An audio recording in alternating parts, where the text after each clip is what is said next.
दिवाली का समय पास आने वाला था और सभी मोहल्ले वाले अपने अपने घरों की सजावट कर रहे थे। संगीता गली में झाड़ू लगा रही थी, तभी उसकी पड़ोसन अनीता उससे बोलती है, अरे ध्यान से संगीता भाभी, धीरे झाड़ू लगाइए ना, सारी मिट्टी मेरे ही दरवाजे पर आ रही है। अच्छा, मैं तो घर के बाहर झाड़ू लगा रही हूँ और तुझे इतनी दिक्कत है तो खुद ही साफ कर ले। तभी उसका पति अनुज बोलता है, अरे भाभी, वो मिट्टी आकर दरवाजे पर बैठ जाती है ना, इसीलिए वो बोल रही है। तुम मर्द लोग तो बस बहाने बनाना जानते हो। एक तो वैसी दिवाली की इतनी साफ सफाई करके मेरी कमर दुख रही है, लो आओ खुद ही आकर सफाई कर लो। इसी तरह उनके बीच लड़ाई का टॉपिक शुरू हो जाता है। तो वहीं दूसरी तरफ रंजना का घर था। वो अपने दरवाजे के सामने झालर टांग रही होती है, जबकि मदन साइकिल पर आ रहा होता है। वो झालर मदन के मुंह पर लगती है। ओफो, जरा देखकर, तुम्हारी झालर से मैं भी गिर जाता तो मुझे चोट लग जाती। अच्छे से जानती हूँ आपको, आप हमसे चिढ़ते हैं क्योंकि हमारे घर की सजावट आपके घर की सजावट से ज्यादा सुंदर दिख रही है ना। वहीं थोड़ी आगे इसी तरह दो और औरतें आपस में झगड़ रही थी। तुम हर बार ऐसे ही करती हो रुचि, कोई भी घर आता है तो धुलाई के नाम पर हमारे घर के आगे कीचड़ कर देती हो। लो भाई, अगर सफाई नहीं करूँ तो कहोगी कि गंदगी है, और सफाई करूँ तो कहती हो कि कीचड़ कर दिया। पता नहीं तुम्हें क्या प्रॉब्लम है मुझसे। इसी तरह पूरे गली मोहल्ले में सब अपने अपने घरों की साफ सफाई और सजावट के चक्कर में एक दूसरे से लड़ रहे थे। तो वहीं गली के बच्चे आपस में एक कोने में पटाखों की चर्चा कर रहे थे। मेरे पापा तो इस बार मेरे लिए रॉकेट लाएंगे। अरे रॉकेट क्या, मेरे पास तो 500 रुपए वाले बम है। इस बार तो हम अच्छे से धमाके करेंगे। मैं तो खूब सारे अनार और बम पटाखे जलाऊंगी। तो वहीं कुछ बच्चों ने तो अभी से ही पटाखे जलाना शुरू कर दिया था, जिससे अड़ोसी पड़ोसी परेशान हो रहे थे। ओफो अनुज भैया, ये बताओ आपको परेशानी क्या है? आप बात बात पर क्यों मुझे ही ताने सुनाते रहते हो? पहले तो मेरे को ही ताने सुनाते हो और अब मेरे बच्चों के भी पीछे पड़ गए। देखो तो क्या किया बच्चों ने, यहाँ पर पटाखे जलाकर गंदगी कर दी है, जिससे हमारे घरों के सामने कितने पटाखों का कूड़ा हो गया और कुछ तो घर के अंदर भी चला गया।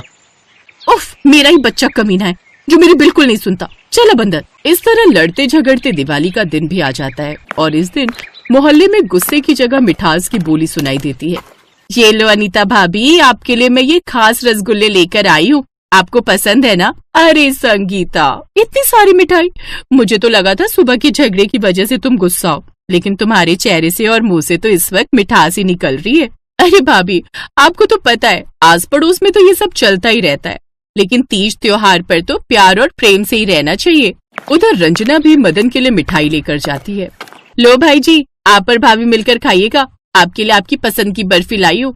शुक्रिया भाभी। वैसे वो सुबह वाले झगड़े को मन पर मत लेना, वो तो बस ऐसे ही। अरे नहीं नहीं, ये सब तो चलता ही रहता है, लेकिन आप भी तो सबसे पहले मेरे लिए मिठाई लेकर आते हैं, सब लड़ाई झगड़े भूलकर। और वैसे भी आज तो त्योहार का दिन है, इसलिए आज तो मैं बिल्कुल नहीं झगड़ना चाहती हूँ।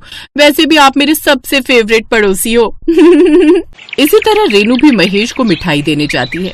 ऐसे रुचि और सुनीता भी एक दूसरे के घर मिठाई देती हैं। त्योहार से पहले जहाँ सभी लोग आपस में लड़ रहे थे, वो सभी त्योहार पर एक दूसरे के साथ खूब प्यार से पेश आते हैं। फिर त्योहार खत्म होते ही अगले दिन फिर से उनमें सफाई को लेकर लड़ाई झगड़ा खत्म हो जाता है। लो संगीता भाभी, त्योहार खत्म हुआ नहीं कि फिर से तुमने कूड़ा मेरे घर के सामने करना शुरू कर दिया। रोज की तरह तुम्हारे ये ड्रामे फिर से शुरू हो गए।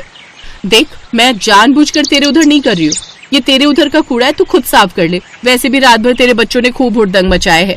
हाँ हाँ, जैसे तुम्हारे बच्चे तो घर के अंदर घुसे हुए थे ना, वो भी उनके साथ बाहर ही थे। इसी तरह ये खट्टी मीठी नोकझोंक फिर उस नटखट मोहल्ले में शुरू हो जाती है।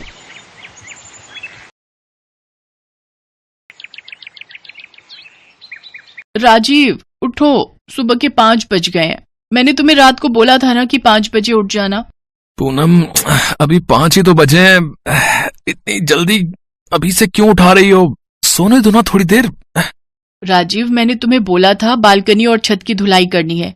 टंकी का पानी आ गया है, अभी प्रेशर तेज होगा, तुम पाइप लगाकर सारी बालकनी और छत को धो लो।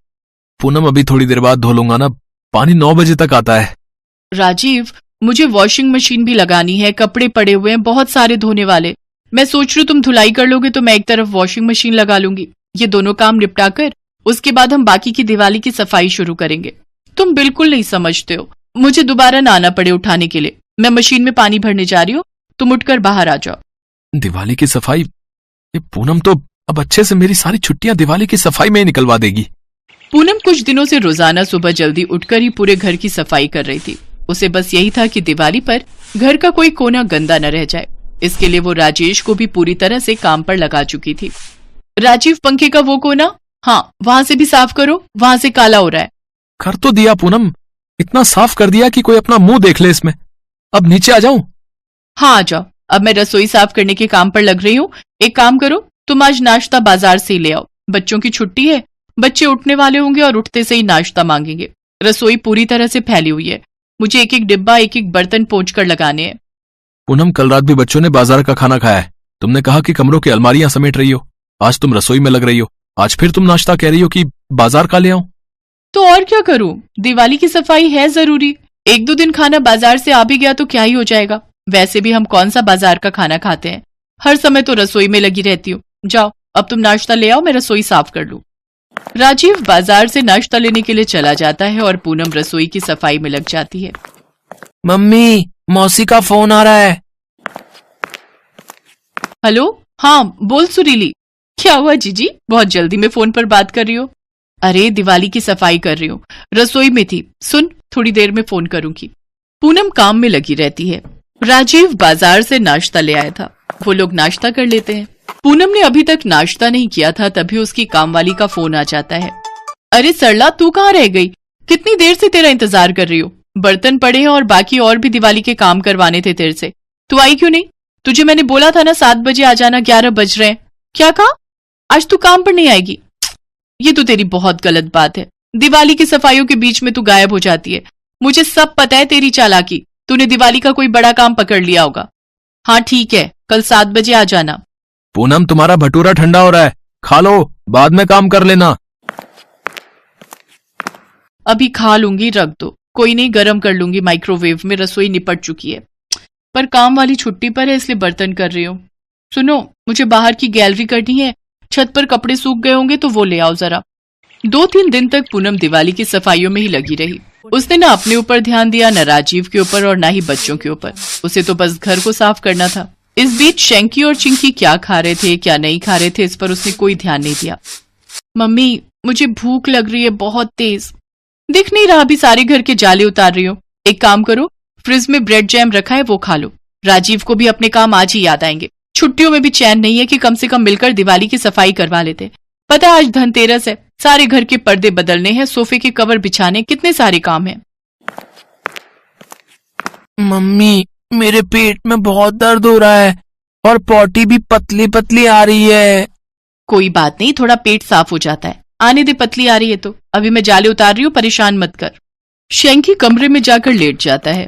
पूनम घर के कामों में लगी रहती है। राजीव उस दिन घर पर था नहीं। थोड़ी देर बाद शैंकी की तबीयत ज्यादा खराब हो जाती है। उसके लूज मोशन बढ़ जाते हैं जो रुकने का नाम ही नहीं ले रहे थे। मम्मी, मेरे को बार बार टॉयलेट आ रही है, मैं परेशान हो रहा हूँ, नहीं रुका जा रहा। ओहो, अब क्या करूं, इसकी तो तबीयत बहुत खराब हो गई। मेरे बच्चे परेशान मत हो, मैं अभी डॉक्टर के पास लेकर चलती हूँ। रुक, मैं तेरे पापा को फोन मिलाती हूँ। मेरे बच्चे का चेहरा बिल्कुल उतर गया है। कुछ देर बाद राजीव आ जाता है। वो और पूनम शैंकी को डॉक्टर के पास लेकर जाते हैं। बेटा, आपने क्या खाया था? कब से है लूज मोशन? मैंने भटूरा छोला खाया था। मम्मी, वो जो कल भटूरा बच गया था वो रसोई में रखा था, मुझे भूख लग रही थी, मैंने वही खा लिया। शैंकी बेटा, वो तो 1 दिन पहले का भटूरा था। कोई बात नहीं, शायद इसी वजह से बच्चे का पेट खराब हुआ है। पेट में इन्फेक्शन है, घबराने की कोई बात नहीं है। मैं इंजेक्शन दे देता हूं, उससे बहुत जल्दी आराम आ जाएगा। और बाकी मैं 2 दिन की दवाई दे रहा हूं, कल सुबह तक ही आराम आ जाएगा। डॉक्टर की बात सुनकर पूनम अब तक समझ चुकी थी कि गलती उसकी ही है। राजीव और पूनम शैंकी को दवाई दिलवा कर घर आ जाते हैं। तू कमरे में लेट, मैं तेरे लिए खिचड़ी बना देती हूँ। गलती मेरी ही है। दिवाली की सफाई के चक्कर में मैंने अपने बच्चों पर ध्यान नहीं दिया और आज बासी खाना खाने की वजह से शैंकी के पेट में इन्फेक्शन हो गया। इसका पेट खराब हो गया। चिंकी बेटा, तू भी फालतू की चीज मत खाना। मैं तेरे लिए सब्जी के साथ अभी रोटी बनाकर देती हूँ, वही खाना। सॉरी राजीव, मैंने तुम्हें भी बहुत परेशान किया। मन मत खराब करो पूनम, शैंकी अब ठीक है, देखो उसे आराम है। हाँ मम्मी, अब मैं बिल्कुल ठीक हूँ। अब मुझे बार बार टॉयलेट नहीं आ रही। अब मुझे जल्दी ठीक होना है, कल दिवाली भी तो है ना मम्मी। हाँ मेरे बच्चे, सुनो, तुम भी सफाई का काम छोड़ दो, ठीक है? जितनी हो गई, साफ ही तो है घर। जब तबीयत ही ठीक नहीं रहेगी तो घर साफ होने से क्या होगा? सेहत है तो सब कुछ है। मैंने तो सीख लिया है, जितना शरीर से बन पड़े उतना ही काम करो। बिल्कुल ठीक जीजी, सारा दिन सफाई सफाई कर करके देखो जरा शक्ल पर 12 बजा रखे। तुम अब कुछ नहीं करोगी, तुम भी आराम करो। शैंकी बेटा टेंशन मत ले, अभी 1 घंटे में तू बिल्कुल ठीक हो जाएगा। फिर हम सब दिवाली की शॉपिंग करने चलेंगे। मौसी, डॉक्टर के इंजेक्शन से मैं बिल्कुल ठीक हो गया हूँ। मेरा बहादुर बच्चा। हाँ मेरे राजा बेटे,